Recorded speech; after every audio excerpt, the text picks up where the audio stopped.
J'ai pas trop la classe franchement avec ces superbes éventails. Moi je trouve. Bon, il fait pas spécialement chaud, mais bon, j'ai la classe. Salut tout le monde, bienvenue sur ma chaîne pour une nouvelle vidéo, celle du bilan livresque du mois de mars. Un mois de mars placé sous le signe d'un challenge, celui du mois de mars au féminin. À savoir que il s'agissait d'un challenge pour lequel il fallait lire que des livres exclusivement écrits par des femmes. Ce que j'ai fait tout au long du mois, donc j'ai bien voulu participer à ce challenge parce que je trouvais ça sympa de mettre la femme à l'honneur en ce mois-ci, vu que le 8 mars c'était la journée des droits de la femme. Et je trouvais ça sympa, et surtout que c'est un challenge qui n'est pas du tout contraignant, puisque peu importe le nombre que vous lisiez durant ce mois, il s'agissait uniquement de lire que des livres écrits par des femmes. Peu importe le nombre, on pouvait en lire 1, 2 ou 10, peu importe. Du coup, un challenge pas du tout contraignant pour moi et que j'ai fait avec plaisir. Et également, ce mois-ci, je vais vous parler du salon du livre puisque j'y étais le vendredi. Donc je vous montrerai mes achats et je vous montrerai aussi tous mes autres achats durant ce mois. Et également, je vous présenterai la box livresque 1001 livres, puisque j'ai commandé celle de ce mois de mars, parce qu'elle m'intéressait au niveau du thème. Donc voilà, je vais vous présenter tout ça en images. Sachant que pour ce qui concerne le point lecture, j'ai lu 5 livres, 4 romans et 2 tomes d'un même manga. Donc je vous présente tout ceci en images, c'est parti. Aujourd'hui samedi 9 mars, je reviens vers vous pour vous parler de ma première lecture de ce mois de mars. Première lecture du challenge Mars au féminin. Donc l'autrice c'est Alexandria Marzano-Lesnevich qui a écrit L'Empreinte et cela a été édité par la maison d'édition Sonatine. Donc là on est dans le roman, investigation journalistique et biographie. Voilà, tout ça réuni en un seul roman. Alors ça parle de Alexandria, donc l'autrice, parce que c'est aussi une biographie ce livre, qui est étudiante en droit à Harvard et qui est farouchement opposée à la peine de mort. Et sur son chemin, elle va croiser Ricky. Ricky est un meurtrier pédophile qui est accusé d'avoir tué un petit gamin de 6 ans et apparemment il l'aurait également violé. Et à partir de ce moment-là, va y avoir un retournement de situation chez elle. Elle va vouloir absolument la mort de ce gars-là. Elle qui était farouchement opposée à la peine de mort, et du jour au lendemain, à cause de cette histoire, elle va vouloir que le meurtrier meure. Alors elle va vouloir comprendre pourquoi il y a eu ce revirement de situation, ce revirement d'opinion chez elle. Et du coup, pour essayer de comprendre, parce que c'est ce qui va se passer dans ce livre, en fait, elle va vouloir comprendre ce revirement de situation. Voilà. Pourquoi du jour au lendemain, elle veut que ce meurtrier meure. Et pour cela, il va falloir qu'elle s'investisse dans cette affaire. Déjà, elle va retourner sur les traces de ce meurtrier, essayer de le comprendre lui, humainement parlant, son passé, ce qu'il a vécu. Et il va falloir aussi qu'elle retourne sur son passé à elle, sur les traumatismes qu'elle a subis enfant, sur ses propres souffrances. Voilà, parce que ce qu'elle veut, comme vous l'aurez compris, c'est comprendre pourquoi elle ressent ce qu'elle ressent vis-à-vis de cet homme. D'où le fait que ce soit un roman, biographie, investigation journalistique. À la fin du livre, vous avez quelques références classées par chapitre. Voilà, elle vous dit où elle a puisé ses recherches, où elle les a trouvées.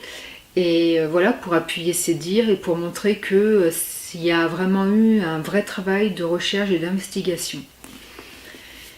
C'est un livre pour lequel je vais avoir du mal à parler. Il y a des livres comme ça, on ne sait pas quoi en dire. Alors c'était très enrichissant. J'ai même trouvé ça passionnant limite. Parce que si vous voulez, c'est un livre pas sur des questions existentielles, mais par exemple avec beaucoup de fond. Et une fois terminé votre lecture, vous allez vous poser beaucoup de questions. C'est vraiment un livre qui fait réfléchir, j'adore ça à la base. Déjà, ça va vous faire réfléchir sur la notion de justice. Les juges qui rendent un jugement, rendent-ils vraiment des jugements impartiaux ou partiaux? Sont-ils influencés par leurs propres opinions, leur propre vécu, leur propre souffrance? Voilà, ce livre essaye de répondre à ce type de questionnement. Il y a aussi le fait du jugement des gens. Quand vous jugez une personne, est-ce que vous la jugez suivant un événement qui vient tout juste de se produire, ou essayez-vous de creuser le passé de cette personne et de voir son histoire dans tout son ensemble pour émettre une opinion sur cette personne?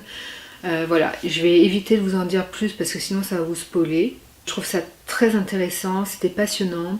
Par contre, ce qui m'aura empêché d'avoir un coup de cœur pour ce livre, c'est déjà d'une l'écriture, parce que la plume m'a pas forcément plu. Alors c'est pas mal écrit du tout, hein, je pense même que c'est bien écrit.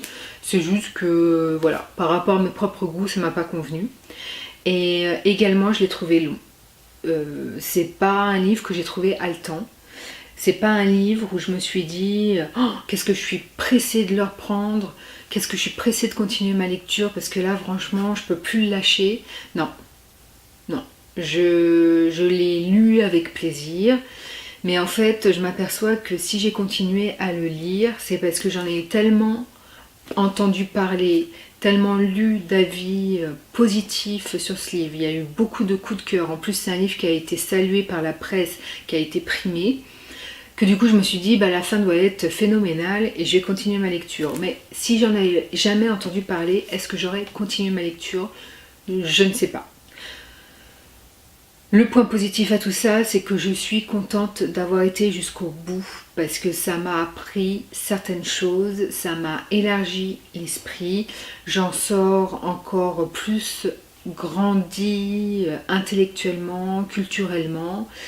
Et voilà, donc rien que pour ça, je suis contente d'avoir terminé ma lecture. Et on continue, je vais juste vous montrer deux petits achats livresques que j'ai fait cette semaine. Alors il y en avait un qui n'était pas sur ma wishlist, qui n'était absolument pas prévu, mais voilà. J'allais chez mon libraire acheter ce bouquin et du coup il en a profité pour me conseiller celui-ci et comme je suis très faible, du coup je l'ai acheté. Alors c'est Un poisson sur la lune de David Vann aux éditions Galmester. Je connais l'auteur, il est assez populaire, ses livres rencontrent un franc succès. Apparemment il a une très belle plume et c'est des livres non pas un peu torturés mais noirs, sombres, sur je pense le côté sombre des gens. Et si je me suis laissée embarquer dedans, c'est parce que déjà mon libraire l'a adoré et du coup, comme on a un peu les mêmes goûts et que je trouve qu'il est de bons conseils, du coup je l'ai pris. Mais également en lisant la 4e de couverture, le thème m'intéressait vraiment beaucoup, donc j'ai eu très envie de le lire. C'est sur un homme apparemment, je vais le faire en gros, hein, parce que comme je ne l'ai pas lu, c'est compliqué de raconter un livre qu'on n'a pas lu justement. C'est l'histoire d'un homme qui est dépressif et qui va voyager avec son arme à feu dans l'idée à un moment donné d'en finir et se tirer une balle dans la tête. Voilà, c'est comme ça que je vois les choses. Et apparemment, sa famille qui sent venir les choses et qui pense qu'effectivement il va vouloir se suicider, qui ont un 6e sens là-dessus, ils vont lui parler et vont essayer de faire en sorte qu'il aime de nouveau la vie et qu'il veulent de nouveau continuer à vivre. Et pour cela, ils vont lui confier leurs propres souffrances vécues. Et voilà, un livre qui a l'air assez sombre, mais j'adore ça. Et surtout qui a l'air d'avoir beaucoup de fond, comme j'aime. Donc pourquoi pas, en tout cas c'est vraiment la 4e de couverture qui m'a embarquée et j'ai très envie de le lire, donc je le lirai très prochainement. Et ce pourquoi je me précipitais à la librairie, C'est parce qu'est sorti, alors je suis allée chercher le jour même de sa sortie, le deuxième livre en thriller psychologique, parce que cette autrice, il faut le savoir, écrit des young adultes. Là, c'est son deuxième thriller psychologique, c'est Sarah Pinborough qui écrit, et qui a écrit Si je mens, tu vas en enfer aux éditions Prélude. Pourquoi je l'ai acheté dès le jour de sa sortie? Tout simplement parce que j'avais eu un énorme coup de cœur pour son premier thriller psychologique. Un coup de cœur à tel point que il fait partie des meilleurs thrillers que j'ai lus de ma vie. Je crois même que c'est mon thriller préféré. J'ai été complètement mais sur le cul par son premier livre, je parle, parce que là celui-ci je ne l'ai pas encore lu. Et son premier livre, j'ai été complètement mise sur le cul par rapport au dénouement. Le dénouement qu'on ne peut absolument pas deviner. Alors par contre, son premier livre, je vous donne le titre du bouquin, c'est Mon amie Adèle, au cas où vous souhaiteriez le lire. Il ne faut pas être trop cartésien pour le lire, parce qu'il y a un chouïa paranormal. Et le dénouement m'a complètement mise sur le cul, comme je vous l'ai répété 4 fois, je crois, depuis le début de ce point lecture. Et j'ai adoré, adoré.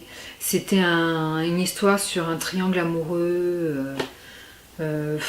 Alors je connais plus le nom des persos, mais voilà, telle femme, mère célibataire, va avoir un amant.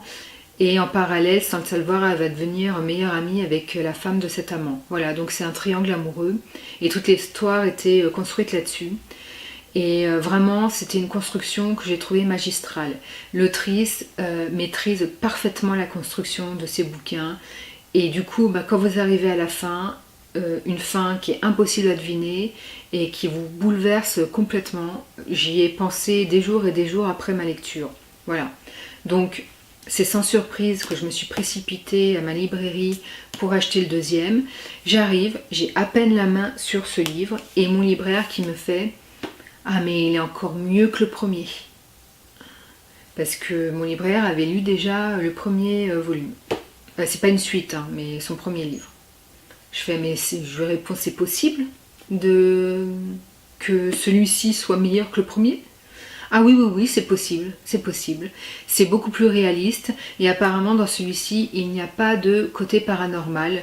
Donc pour les gens très cartésiens, voilà, ils peuvent le lire, pas les yeux fermés, mais ils peuvent le lire sans souci. Donc elle a préféré, mon libraire a préféré celui-ci au premier. Et du coup, moi qui allais sans me faire trop d'idées, parce que je me disais, voilà, le souci quand un auteur sort un premier bouquin et que c'est un coup de cœur phénoménal, comment écrire un deuxième livre qui soit à la hauteur? En général, ce sont des flops. Hein. Tous les livres d'après, ils sont moins bons en général. Et je vois déjà avec Joël Dicker qui a sorti un premier bouquin qui était juste un énorme coup de cœur, et quand j'ai lu ses autres livres, c'était moins bon. Bon, mais moins bon.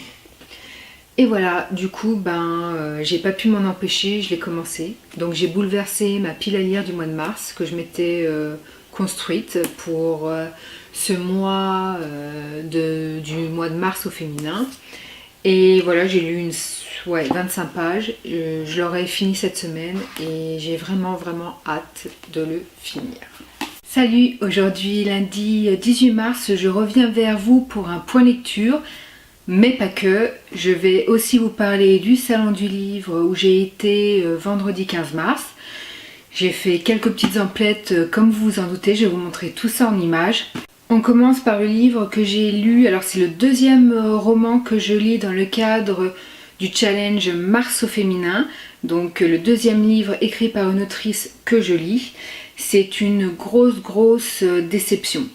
Si je mens, tu vas en enfer de Sarah Pinborough aux éditions Prélude.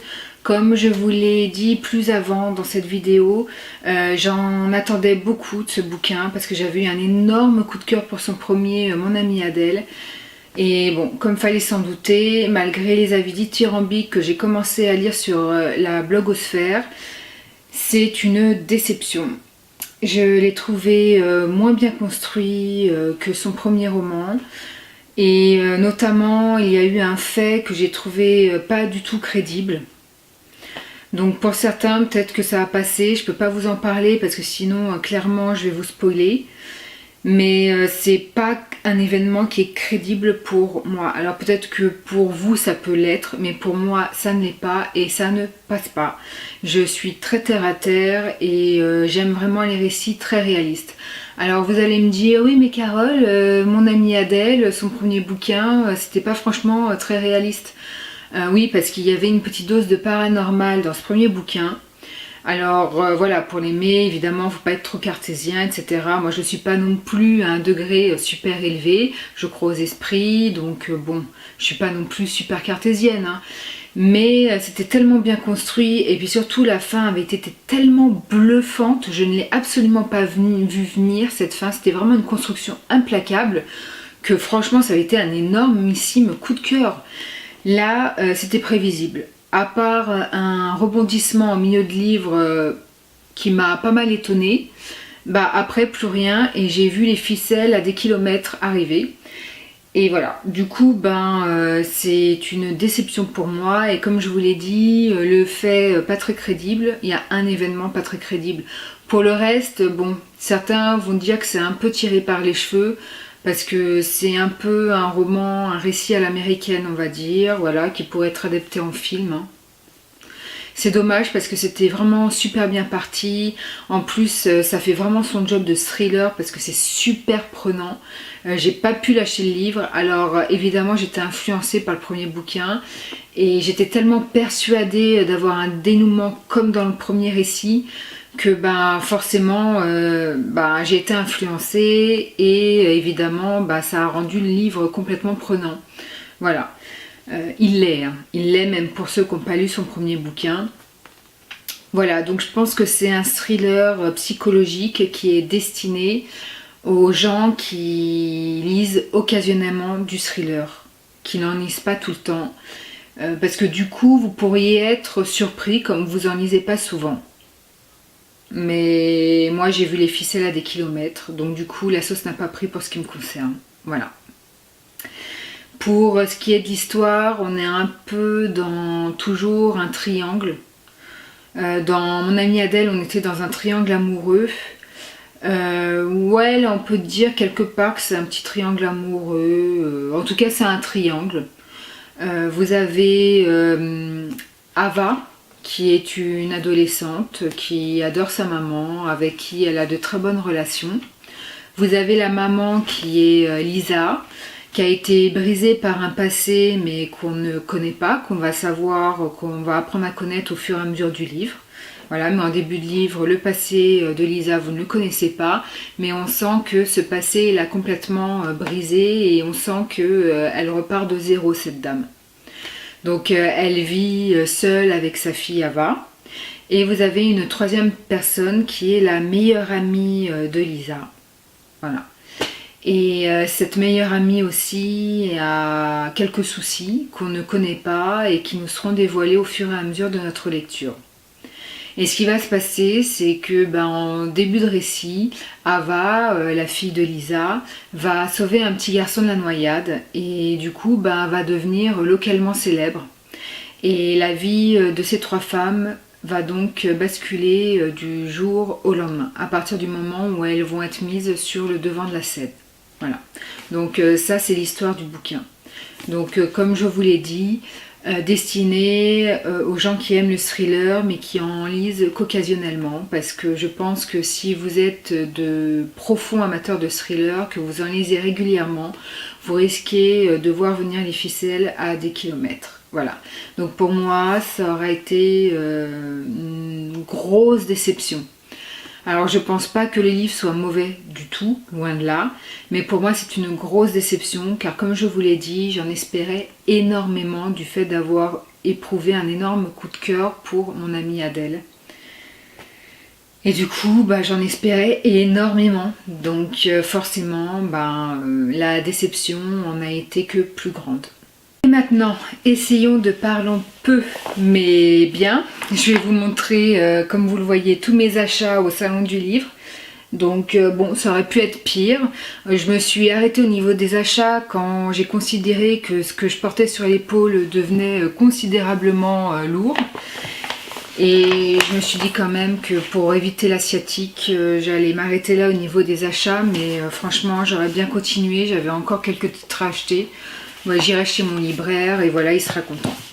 Alors, mes premiers achats, ce sont les 2 premiers tomes d'Harry Potter.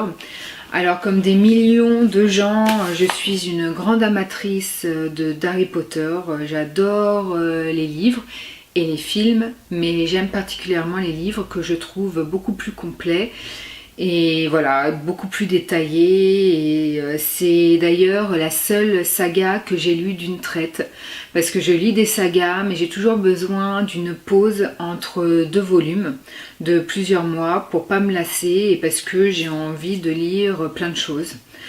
Et c'est là vraiment, Harry Potter, ça a été la seule saga que j'ai lue d'une traite. Je l'ai connue sur le tard et du coup j'ai pu lire les 6 premiers volumes d'un coup. Et ensuite j'ai attendu quelques mois que le 7e volume sorte. Et Gallimard, pour le 10e anniversaire je crois, ont sorti de nouvelles éditions d'Harry Potter. Alors déjà j'ai commencé la collection des versions illustrées, qui sont juste magnifiques, mais c'est 40 € le volume. Bon, heureusement ils sont très lents au niveau sortie, donc du coup vous achetez un tome tous les X années. Je crois que le 3e volume illustré normalement sort cette année, c'est ce que j'avais cru comprendre, mais bon, j'ai pas plus d'écho, alors finalement j'en suis pas certaine.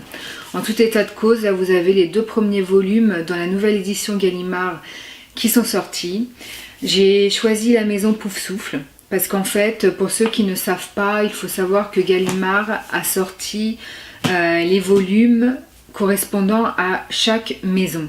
Alors vous avez Gryffondor avec la couleur rouge, Serpentard la couleur verte, Serre d'aigle la couleur bleue et Poufsouffle la couleur jaune. Donc quand je dis jaune, voilà, c'est au niveau des tranches. Et c'est vraiment super joli. En plus, quand vous ouvrez le livre, faut savoir que au début de chaque chapitre, il y a un petit peu, je sais pas si vous allez voir, il y a un peu d'illustration vite fait, enfin là notamment des petites étoiles. C'est vraiment une édition qui est magnifique. Et le premier tome à l'école des sorciers était comme ça au niveau de la couverture. Et la chambre des secrets est ainsi. Alors les couleurs changent suivant les maisons, comme je vous l'ai dit. Et pourquoi j'ai choisi Poufsouffle? Parce que c'est la maison de laquelle je me rapproche le plus au niveau des valeurs et du caractère. Voilà, eux c'est les traits.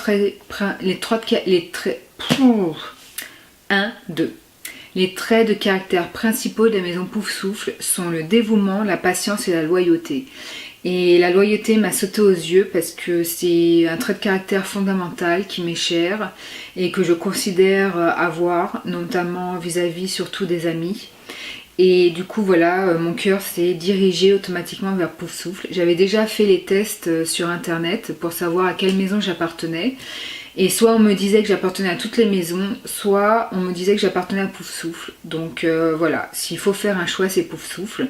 En sachant que j'aime bien aussi la maison Serre d'Aigle, qui est plus sur la sagesse, l'esprit, et qui me correspond bien aussi, même si je trouve ça un peu prétentieux. Donc tout bonnement, le cri du cœur, c'est la maison Poufsouffle. Donc je vais commencer la collection, sachant que ils sortent un volume à peu près tous les 2 ans. Donc le temps de collectionner les 7 volumes, on sera tous morts dans une apocalypse, je suppose. Et voilà, mais on va essayer d'aller jusqu'à la fin de la collection. En tout cas, je suis heureuse d'avoir les 2 premiers tomes qui vont rejoindre ma collection Harry Potter dans ma bibliothèque. Alors j'allais au salon du livre le vendredi en semaine. Je n'y vais jamais en semaine en général parce que pour moi c'est aucune dédicace. Parce que les dédicaces d'auteurs, c'est surtout le samedi, dimanche, le week-end, c'est normal, les gens ne sont pas assez travaillés ces 2 jours-là.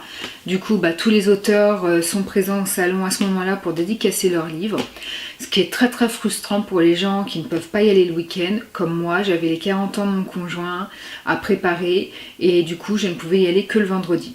Donc je me suis dit, l'avantage d'y aller le vendredi, c'est que je vais être tranquille dans les allées, dans les rayons, parce que tout bonnement il va y avoir moins de monde. Mais bon, c'était sans compter les groupes scolaires et les 40 élèves se précipitant et bloquant les allées dans le quartier manga. Surtout pour ce qui concerne Naruto. Donc un conseil, si vous allez au salon du livre, évitez le quartier des mangas.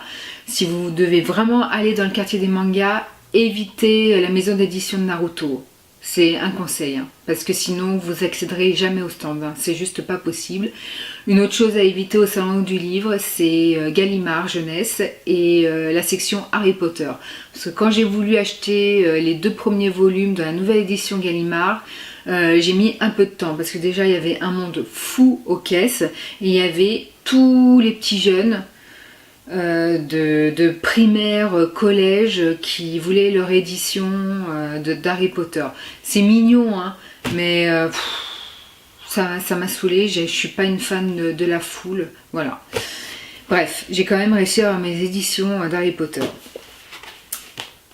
Et donc je me dis, la semaine, il n'y a pas de dédicace. Bon, c'est bien dommage et c'est frustrant. Sauf que je me promenais dans les rayons et je suis tombée sur Julie Jotte qui dédicaçait le premier tome de Semblable. Et Semblable était un livre qui était présent sur ma wishlist. Et du coup j'étais trop contente de tomber sur son livre et surtout sur l'autrice. Je me suis dit, comme c'est sur ma wishlist, je vais lui faire dédicacer un exemplaire. Comment j'ai découvert ce livre ? Il était en proposition dans la box 1001 livres du mois de décembre. Donc la box Young Adult. Et pour le mois de décembre, la box vous proposait 5 livres. Donc vous aviez le choix de choisir un livre parmi les 5 livres proposés par la box. Et j'avais hésité entre ce livre-ci, qui était une avant-première, parce que ce livre ne sortait qu'en mars, donc ce mois-ci. Et un autre, voilà, j'ai hésité avec un autre livre et j'ai préféré l'autre livre. Donc j'avais mis celui-ci sur ma wishlist en me disant, arrivé en mars, quand il sortira, j'irai l'acheter. Et écoutez, je suis tombée sur l'autrice en plus qui est super sympa. Je vous raconte pas l'histoire du livre, tout simplement parce que je ne m'en souviens plus. Mais je vous en parlerai très vite. Donc elle m'a offert un très joli marque-page du livre. Et je suis une fan de marque-page. En plus, il est vraiment très beau. Et elle m'a décaissé en feutre doré pour aller avec la couverture. Non mais si c'était pas mignon tout ça, on sent vraiment l'autrice très organisée. Et elle m'a écrit pour Carole, merci d'avoir donné une chance à Semblable et à son auteur. Je vous souhaite une belle lecture. Voilà, donc je vais découvrir ça très vite. Et j'adore les éditions Plume Blanche parce que il y a toujours des petits dessins en début de chaque chapitre. Voilà. Ensuite, parce que je n'ai pas eu qu'une dédicace, j'en ai eu 2. Les Sœurs Carmine d'Ariel Holz, qui était sur ma wishlist, pareil. Alors c'est pas du tout mon style de livre parce que c'est du jeunesse avec un mélange de fantastique, etc. Quand j'ai lu le thème, bon, ça me passionnait pas plus que ça. Et je vous raconte pas l'histoire parce que je m'en souviens plus, mais je vous invite à faire des recherches sur internet. De toute façon, je vous en parlerai très vite parce que je lis en priorité mes livres que j'ai fait dédicacer. Voilà, donc c'est les livres que je sors en priorité de ma palle pour pouvoir ensuite les ranger dans ma bibliothèque. En espérant que ces 2 ouvrages me plaisent, parce que s'ils me plaisent pas, ça va me faire chier de revendre des livres qui m'ont pas plu alors qu'ils sont dédicacés, mais bon, c'est le risque. Et je suis tombée sur l'auteur qui était là pour dédicacer Sœur Carmine. Donc c'est une trilogie. Pour le moment, ça reste une trilogie. Je pense qu'il n'y en aura que 3, mais bon, à confirmer. Et j'ai été surprise parce que Ariel Holz, Ariel pour moi c'est le prénom d'une femme, pas d'un homme. Et je suis tombée nez à nez avec un homme. Charmant certes, mais un homme. Donc ça m'a un peu perturbée. Mais bon, c'est pas grave en soi. Moi, tant que le livre est bon, j'en ai rien à faire que ce soit un homme ou une femme. Et voilà, j'ai pas trop discuté avec lui parce que j'ai pas lu son livre et j'avais pas forcément grand chose à lui dire. Mais il est souriant, il est très sympathique. Pour Carole qui vient se perdre dans nos ruelles malgré les mises en garde et tous les pendus à l'entrée. Bonne chance pour survivre à ta lecture et merci, bien tragiquement, Ariel. Jolie dédicace. J'espère que le livre sera tout autant joli. Ensuite, malgré les groupes scolaires de 40 élèves, j'ai quand même réussi à m'infiltrer dans le quartier manga et à en ressortir vivante. Si, je vous assure que si, j'ai réussi à en sortir vivante. J'ai acheté 3 mangas qui étaient sur ma wishlist, que j'ai hâte de découvrir. Alors celui-ci, je n'ai pas lu d'avis particulier dessus. Magus of the Library. C'est juste que j'ai vu une pub sur ce livre-là, je pense, sur Instagram. Le compte du Renard Doré, qui est une librairie spécialisée en manga sur Paris, et qui en faisait l'éloge. Et c'est le seul avis que j'ai lu, je crois qu'il est sorti il n'y a pas longtemps. Et ça parle de livres, d'un enfant qui adore lire, et ça m'a interpellée. Donc je l'ai tout de suite acheté, j'ai trouvé le tome 1 au salon du livre. Ça, c'est 2 mangas qui étaient sur ma wishlist, qu'on m'avait recommandé sur Instagram. Brad Stories. Voilà, c'est... Je pourrais pas trop vous raconter l'histoire, mais c'est sur une culture étrangère. Alors je pense que ça doit être assez oriental au vu des habits traditionnels que portent les protagonistes. Quoique là, avec sa petite robe, je sais pas. Bref, en tout cas, je vais le lire très très vite parce que j'adore tout ce qui est culture, comme vous le savez, et c'est ce qui m'importe dans les mangas. Donc je l'ai vu assez souvent tourner, donc je vais en parler très prochainement. Pareil pour La Reine d'Égypte, qui est censé être un manga historique, sauf que graphiquement apparemment c'est superbe, c'est pour ça que j'ai voulu le lire, mais que historiquement il y aurait quelques déconvenues, il y aurait quelques petits écarts par rapport à l'histoire réelle. Ça me gêne un peu, j'ai pas voulu l'acheter tout de suite à cause de ça, mais bon. Les avis sont tellement unanimes sur ce manga, et de plus apparemment graphiquement c'est ce qui se fait de mieux dans le manga. J'ai voulu lui donner une chance. On verra ce que ça donne. Voilà. Et pour le 3e manga, c'est tout. En fait, je viens de vous présenter les 3 mangas. Je vous montre pas les dessins parce que je préfère le faire quand j'aurai lu les mangas. Je vous les présenterai avec mon portable et je vous montrerai les dessins qui sont pour certains très beaux. Et voilà, plutôt que de le faire maintenant parce que je ne les ai pas encore lus et je trouve que ça sert à rien parce qu'il va y avoir un doublon. Je vais pas vous montrer 2 fois les dessins, je préfère le faire une fois que j'aurai lu le manga pour un avis complet. Voilà. Aujourd'hui, dimanche 24 mars, je reviens vers vous pour vous parler de 2 romans que j'ai terminés cette semaine. Alors nous sommes toujours dans le cadre du challenge Mars au féminin, le mois de mars n'étant pas encore terminé. Et donc j'ai terminé 2 livres. Alors je commence par le premier, Vigile de Iyam Zetoun, aux éditions Le Tripode. Une petite pépite, alors une petite pépite bien courte puisqu'il y a 125 pages et en plus c'est une écriture qui est très aérée. Voilà. Par conséquent ça se lit vite, je crois que je l'ai lu en même pas 2 heures.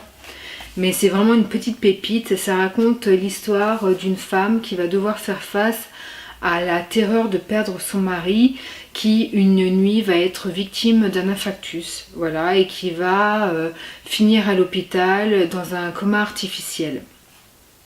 Donc tout le livre, nous allons suivre cette femme qui lui déclare son amour à cet homme qui est son mari et qui est si exceptionnel à ses yeux. Du coup, elle va nous relater sa peur bien évidemment de le perdre, mais également elle va revenir sur ce qui fait cet homme si exceptionnel. Voilà, c'est vraiment touchant, c'est beau, c'est vraiment une très belle déclaration d'amour, une déclaration tout en simplicité, pudeur, mais très intense. Et moi j'ai eu un peu peur au départ en lisant ce livre parce que déjà d'une j'ai des tendances à l'hypocondrie et également je suis quelqu'un de nature anxieuse. Et les deux réunis font que les livres qui parlent, qui traitent de maladies, en général c'est vraiment pas pour moi. Ça m'oppresse, ça me crée des angoisses, voilà, même si ça va mieux que quand j'étais plus jeune. Mais tout ça fait que, voilà, les romans avec les maladies, j'évite. Et du coup, j'ai un peu craint ma lecture, mais en même temps, c'est un livre qui m'attirait beaucoup parce que j'en ai beaucoup entendu parler sur Instagram, et il n'y en avait que des éloges. Et puis surtout, ça touche un thème qui nous touche tous. On est tous concernés par ce type de thème, par cette peur profonde de perdre notre conjoint ou notre conjointe. Quand on aime profondément son conjoint ou sa conjointe, forcément c'est une peur très profonde que de penser au jour où on perdrait cette personne. Voilà, et j'ai pleuré, enfin j'ai retenu mes larmes à plusieurs reprises en lisant ce récit, parce que forcément je me suis complètement identifiée à cette femme. Voilà. Donc j'ai pas encore eu à faire face à ce type de situation, mais ça me fait très peur de devoir y faire face un jour et je ne veux absolument pas avoir à me confronter à ce genre de situation. Voilà. Donc il n'y a pas grand chose à dire de ce livre, si ce n'est que c'est une petite pépite, parce que déjà c'est très très bien écrit, la plume elle est vraiment jolie, elle est belle, et c'est vraiment touchant, c'est émouvant, ça vous tire les larmes. Alors par contre, on n'est pas dans la mièvrerie, c'est pas niais, on n'est pas dans la victimisation. Voilà, on n'est pas en train de... le personnage principal n'est pas en train de geindre à tout bout de champ et à pleurer sur soi-même. Non, pas du tout. Et ce n'est pas du tout non plus une lecture oppressante. Donc si vous êtes un peu comme moi, tendance à l'hypocondrie et d'une nature anxieuse, franchement ça va passer tout seul. C'est vraiment une très belle déclaration d'amour. Il n'y a pas grand chose à en dire sur ce livre parce qu'il est très court, mais il faut que vous le lisiez si le thème vous intéresse et si vous avez, juste pour la beauté du livre en fait et de l'histoire. C'est simple mais efficace et surtout très intense au niveau de cet amour qui est également sincère et pur. Et le deuxième livre que j'ai terminé, le dernier d'Amélie Nothomb, donc qui est sorti au mois d'août dernier, donc il s'est passé un peu du temps. J'adore cet auteur, c'est l'un de mes auteurs préférés. Et j'adore parce que je vais acheter ces livres le jour de leur sortie et je ne vais les lire que plusieurs mois après. J'en ai lu une tonne de cette autrice, elle en a sorti beaucoup. Ils sont là, vous les voyez pas dans la caméra, mais là je les vois. Et là j'ai dû en lire une petite vingtaine quand même. Et je ne les ai pas tous lus. Il y a certains de ces premiers livres que je n'ai pas encore lus, il faut absolument que je le lise. Surtout que ces premiers livres font partie de mes préférés. Alors, pour ce qui est de celui-ci, Les prénoms épicènes d'Amélie Nothomb, donc aux éditions Albin Michel. C'est l'histoire, je vais faire très très court au niveau de l'histoire parce qu'Amélie Nothomb, elle écrit des romans déjà très courts. Ils ont un peu plus de 200... Ah non, je vous dis une connerie. 155 pages. Donc il est vraiment vraiment court comme tous ces livres. En fait, ces livres se lisent le temps d'une émission télé. 2 heures, 2 heures et demie de lecture. Ça parle en fait d'une femme qui va tomber amoureuse d'un homme, ils vont se marier, cet homme va vouloir un enfant, ils vont faire cet enfant donc, et si la mère va adorer sa gamine, le papa ne va pas du tout l'aimer, il va lui accorder aucune attention, il va l'ignorer complètement et la petite va grandir dans l'indifférence totale de son père. Voilà.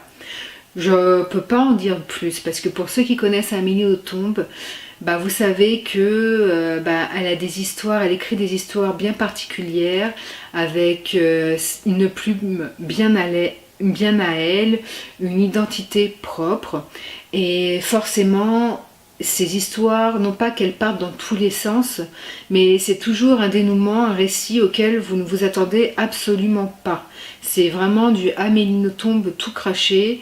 d'écrire des histoires complètement improbables, mais auxquelles vous croyez, parce que c'est l'un de ses grands talents à cette dame. Mais également, elle écrit des récits auxquels vous ne vous attendez pas et que vous ne savez jamais à quoi vous attendre avec cette autrice. Donc c'est pour ça que je ne peux pas vous en dire plus. Parce qu'en plus, ce récit est très court. Si je vous le raconte, je vous raconte tout le livre. Ça ne sert strictement à rien. Donc découvrez-le par vous-même. J'ai aimé l'histoire parce que c'est une histoire vraiment entraînante, prenante. J'adore toujours autant la plume d'Amélie Nothomb qui est intemporelle, qui ne change absolument pas, qui est toujours égale à elle-même.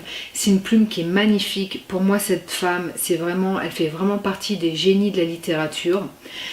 Vous pouvez me faire lire 100 livres en me cachant le nom des auteurs, et je retrouverai sa plume de suite, sans hésitation. C'est vraiment quelqu'un qui a une personnalité propre. Donc j'ai beaucoup aimé l'histoire, sauf que ce que je vais lui reprocher, c'est comme pour tous les derniers livres d'Amélie Nothomb, il y manque désormais ce côté sarcastique, cet humour grinçant que j'adorais dans ses premiers volumes. Ces premiers volumes étaient drôles et cruels à la fois. Il y avait vraiment une répartie, un côté sarcastique, même peut-être caustique. C'était vraiment génial, ça montrait vraiment un grand esprit littéraire, érudit, très cultivé. Vraiment, ce que j'adorais dans ces livres, c'était l'humour et puis la répartie. Elle avait une répartie vraiment exceptionnelle que je ne retrouve plus dans ses derniers livres. Voilà, c'est vraiment ce qui me manque maintenant. Et du coup, j'aime toujours ces livres parce que déjà par rapport à la plume, et puis par rapport aux histoires aussi qui sont plutôt bien amenées, bien construites. Toujours un peu de répartie, mais ça manque de punch, ça manque désormais de dynamisme. C'est ça que je vais reprocher à ces derniers bouquins. Mais franchement, si vous ne la connaissez pas, je vous invite à la découvrir. Et voilà, je vous reprends aujourd'hui, le jeudi 28 mars, avec la box livresque que j'ai reçue aujourd'hui, 1001 livres. Donc je vais l'ouvrir avec vous, sachant que je l'ai déjà ouverte ce midi, parce que vous n'aurez jamais de vidéo prise sur le vif, vu que je ne peux pas attendre quand je reçois un colis. Je ne peux pas attendre de l'ouvrir, même quand ce n'est pas une surprise. Voilà, c'est comme ça. Donc j'ai déjà ouverte, mais je vais vous montrer son contenu. Donc je l'ai commandé ce mois-ci parce que le thème me plaisait, en sachant que je ne sais plus quel thème c'était. Je suis incorrigible. Bien contre mal. Mais bon, comme j'ai cru comprendre qu'il n'y avait pas forcément de super-héros dans cette box, du coup, ça m'a intéressée.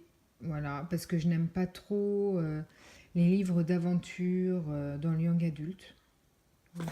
J'aime bien les trucs soft, donc voilà.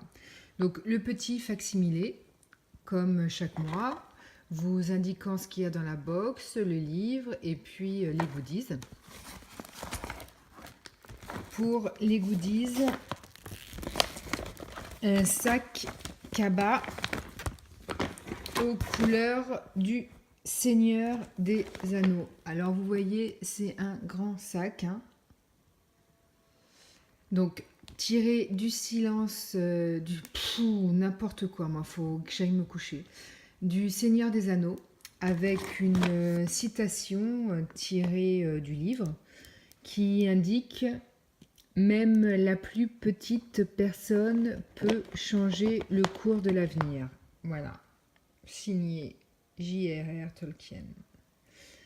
Je le trouve super sympathique et je n'ai jamais assez de sacs, de tote bag, voilà, pour faire mon shopping, même si j'en ai des tonnes et que je me sers toujours des mêmes, comme tout le monde, vous allez me dire. Donc voici pour le premier goodies. Alors le deuxième qui va de pair avec le sac Kaba.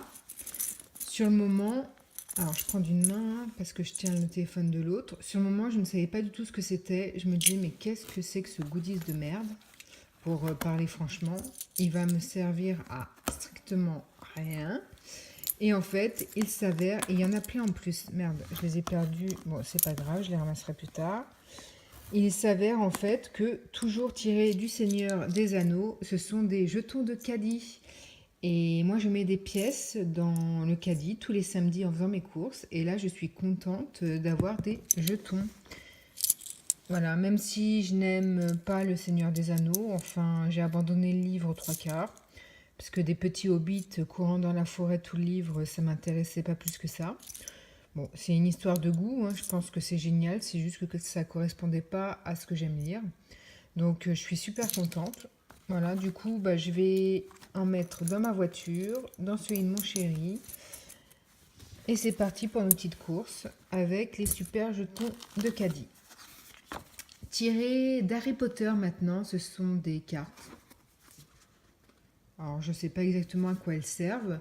Moi, en tout cas, je sais qu'elles ont le format idéal pour servir de marque-page. Parce que je les trouve très belles. Et ça va me servir donc de marque-page. Alors, c'est un lot de 2 cartes Harry Potter. C'est une création Irène Aurors. Voilà. Et donc, elle représente Lord Voldemort et son fidèle serviteur Lucius Malfoy. Voilà, je les trouve vraiment, vraiment chouettes. Donc, marque-page direct. Toujours dans les goodies, alors tiré cette fois-ci du livre Un palais d'épines et de roses qui se trouve dans ma wishlist mais que je n'ai pas encore acheté parce que j'en ai entendu de bons échos, mais voilà, pas encore acheté. C'est un pins, donc tiré du roman. Joli pins qui me servira pas à grand chose, je suis pas collectionneuse de pins, mais qui sait, si j'adore le livre, bah pourquoi pas le garder et le mettre dans ma bibliothèque. Ensuite, ce qu'on appelle une bougie livresque. Ça se fait de plus en plus sur Etsy, des petits créateurs qui font ce type de bougies. Personnellement, moi je suis une grande fan des bougies, d'autant plus si ce sont des bougies livresques. Donc voilà, c'est tiré du livre Heartless, que je ne connais absolument pas. Inspiré des succulentes pâtisseries préparées par Lady Catherine Pickerton. Je peux vous dire, hein, vous n'avez pas l'odeur qui va avec la vidéo, c'est bien dommage, mais que ça sent super bon le sucré, j'adore. Attendez, je vais ressentir une nouvelle fois. Oh là là là là, ça sent... Je peux pas vous dire ce que ça sent. C'est fruité, c'est sucré, mais ça sent mais magnifiquement bon. Donc voilà pour la bougie. Si j'arrive à la fermer d'une main... Oh là là là là. Mais putain, mais je suis vraiment... J'ai deux bras gauches, hein, c'est le cas de le dire. Je crois que c'est tout pour les goodies, donc on va passer au livre qui m'intéresse vraiment, vraiment beaucoup. Alors je ne savais pas quel livre ça allait être, hein. Ce mois-ci, on avait le choix entre 2 livres. Donc on nous annonce la couleur, pas nous donnant le titre, mais en nous donnant le thème du livre. Et quand j'ai vu que le thème du deuxième livre, bah, c'était un peu de l'aventure, avec des super pouvoirs, enfin je crois, sur Catwoman, je me suis dit, oulala, c'est pas pour moi, donc j'ai pris l'autre. Et je pense avoir bien fait, et vous avez vu l'emballage, c'est quand même soigné, hein. J'ai bien fait puisque ce livre apparemment a reçu un prix, le Young Adult Book Prize 2018. Et c'est quand même un prix, je crois savoir, qui est assez prestigieux en Angleterre, si je ne me trompe pas. Voilà. Et par contre, la 4e de couverture est assez énigmatique. Je ne pense pas que vous allez la voir. J'essaie de faire un focus. Ouais, alors le focus, il est pas top. Ah, voilà. Ben, n'hésitez pas à faire pause pour lire l'histoire, mais vous voyez, c'est assez énigmatique. Mais ça m'interpelle, ça me rend curieuse. Et en plus, le fait qu'il ait reçu un prix dans le genre Young Adult, ça m'interpelle beaucoup. Donc, je pense que je vais le lire en avril. Donc, je vous en dirai plus courant le mois d'avril. Ah, et il y avait un autre... Bon, là, je crois... Ah non, il y avait encore 2 goodies. Parce que je prends la Maxi Box. Donc, il y a plein de goodies avec la Maxi Box. Sachant qu'elle n'est pas donnée, hein. Je vous rappelle le prix, 31 €. Avec les frais de port, j'en ai à chaque fois pour 38,90 €. ou 38,90 € si je ne m'abuse. Donc c'est un prix, mais vraiment la box est fantastique avec vraiment des goodies de qualité. Donc là c'est un marque-page double face, ils adorent ça et comme on aime aussi qu'ils ont eu de bons retours dessus, du coup ils nous en mettent un tous les mois pour mon plus grand bonheur et je pense le bonheur de beaucoup d'autres. Donc voilà, c'est un marque-page double Earthless. Voilà, donc comme la bougie livresque. Je crois que ça c'est un peu du style Alice au pays des merveilles. Je sais pas si c'est un remake ou si c'est un conte revisité. Je ne sais absolument pas ce qu'est Heartless. N'hésitez pas à m'en parler dans la barre d'infos si vous connaissez. Mais en tout cas, le marque-page est joli. Et le dernier goodies, c'est une bougie. Oh là là, mais il faut vraiment que j'aille me coucher. Hein. Un baume à lèvres Harry Potter. Génial. Voilà. À l'effigie, je pense, de Béatrix. Il me semble reconnaître Bellatrix Lestrange sur les photos. En sachant qu'à mon avis, ça doit être le même créateur que pour les cartes Harry Potter. Voilà, parce que les dessins collent parfaitement. Donc je pense que c'est le même créateur. Je vérifie ça tout de suite. Ouais, c'est ça, Irene Horse. Par contre, j'ai pas ouvert. J'ai pas l'impression qu'il sente quelque chose de particulier, le baume, mais il a une jolie couleur. Bon, je sais pas si je m'en servirai, mais c'est Harry Potter, donc voilà, c'est Harry Potter quoi. Donc c'en est fini pour la présentation de cette box qui aura quand même duré presque 10 minutes. Avec ça, si je ne me retrouve pas encore avec un bilan livresse qui est beaucoup du mois de mars qui dure 40-50 minutes, hein. Je pense qu'on va être dans les clous et que ça va durer encore très longtemps ce mois-ci. Bon bah sur ce, je vous laisse et je pense que je vous retrouverai demain ou après-demain pour un dernier update lecture. Voilà. Aujourd'hui, vendredi 29 mars, je reviens vers vous pour vous parler de ma 5e lecture dans le cadre du challenge Mars au féminin, qui est un manga, les 2 premiers tomes de la Reine d'Égypte que j'ai été... Oula, je vous les montre à l'envers, donc voilà.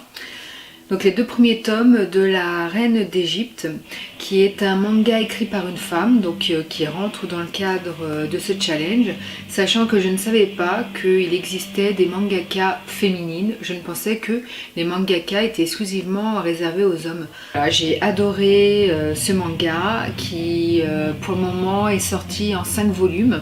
Alors je ne sais pas si c'est l'intégralité. Je ne sais pas s'il va y avoir d'autres volumes, je n'en ai strictement aucune idée pour le moment. Je ne vous parle pas de ce manga maintenant, voilà, je voudrais vous montrer quelques dessins parce que les dessins sont sublimes. Mais j'attends de lire les 3 autres tomes que j'ai achetés ce midi chez mon libraire. Je les avais commandés et du coup il les a reçus ce midi, je suis allée les chercher. Donc je vais les lire les 3 derniers courant avril, donc je vous en reparlerai courant avril. Et je pense que je vous ferai un topo à ce moment-là, complet. Voilà, j'estime que ça sert à rien de vous parler des 2 premiers volumes, alors qu'au mois d'avril, je risque de vous parler des 3 autres. J'ai terminé également 10 jours dans un asile, écrit par Nelly Bly aux éditions Point, qui est un reportage. Alors en fait, Nelly Bly est une journaliste qui a été engagée en 1887, donc ça remonte à loin, au New York World, et qui était un journal apparemment à cette époque. Et elle s'est faite passer pour folle pour pouvoir intégrer un asile aliénés au féminin, puisque à l'époque on ne mélangeait pas les 2 genres, donc c'est que les femmes dans cet asile, qui s'appelait le Blackwell's Island Hospital à New York. Et du coup, elle s'est fait passer pour folle et elle a intégré cet asile durant 10 jours pour pouvoir ensuite écrire un papier racontant et dénonçant surtout les conditions dans lesquelles vivent c'est malade mental entre guillemets, vu que la plupart de ces femmes finalement sont saines d'esprit. Donc ce livre dénonce les conditions dans lesquelles elles vivent, la maltraitance qu'elles ont subie de la part du personnel travaillant dans cet asile, puisque bon là c'est un en particulier. Et donc c'est super intéressant. Le seul souci que j'ai eu avec ce bouquin, c'est qu'il n'est que descriptif. Ce n'est que des descriptions de dénonciation de conditions dans lesquelles vivent ces femmes, et il n'y a aucune analyse de fond. Également, je vous montre mon acquisition du jour, qui est Ma chérie de Laurence Perrin, aux éditions Kalman-Levy, donc un livre qui rejoint ma pile à lire. Il n'était pas sur ma wishlist, j'en ai très peu entendu parler sur les réseaux sociaux. C'est mon libraire, quand je suis allée récupérer mes commandes du jour, qui m'a dit que c'était la sœur jumelle de Valérie Perrin. Comme vous le savez, le mois dernier j'ai eu un énormissime coup de cœur pour son roman Changer l'eau des fleurs. Donc il m'a indiqué qu'il adorait également Valérie Perrin et que là c'était sa sœur jumelle au niveau de la plume sensible, même si c'était pas la même histoire, que son livre à elle était moins dur que ceux de Valérie Perrin. Voilà, donc il rejoint ma pile à lire et j'espère pouvoir le lire très prochainement et vous en parler très vite. Et voilà, c'en est terminé de cette vidéo, j'espère qu'elle vous aura plu. N'hésitez pas, comme d'hab, à commenter, à liker et même à vous abonner, ça motive. Et sur ce, je vous retrouve au mois d'avril pour un nouveau point lecture et de nouvelles vidéos montrant mes achats livresques. Voilà, sur ce, je vous souhaite un bon mois, portez-vous bien et au mois prochain, bye.